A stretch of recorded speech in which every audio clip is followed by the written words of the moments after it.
পপি তোমার খান বাবা রাস্তাত মরি পড়ি আছে আহিবি আহিবি বাবা খান লৈ যাবি আমার খান কি বাবা খান নাই আমার বাবা খান কত মরিলে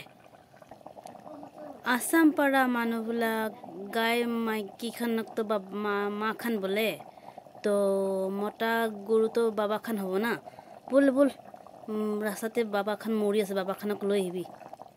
যাচোন যা আমার কোন বাবা খান মা খান নাইও আমার আসাম পাড়া তো বাবা মা নিজের মা বাবাকে বই দিলে তহতি বাবা খান মা খান নবইবি কি আমার বাবা খান তো মরিলে মা খান আছে এটা মা খানে আমার মা দেই আমার গাই গরু কোনো বাবা নহয় মা নহয় দেই গরু তো গরুয়ে হয় কি আপনার লাগা আসাম পাড়া তো কয় তো গরু লাগা মা খান তো গরু মতাটো তো বাবা খান হব না তাই মরা পিছত তাই কি বাবা নহয় মা নহয় বল বল বল বল বল বাবা খান লৈ আহিবি যা বল বল ওই জহনি মরা বাবা খান মা খান বুক কব নালাগে দে বাদ দে মোর বাবা খান মা খান মই গরু নহয় মই মানুহ হয় তই লৈ যা যা ততি খাও নহয় তই লৈ যা যা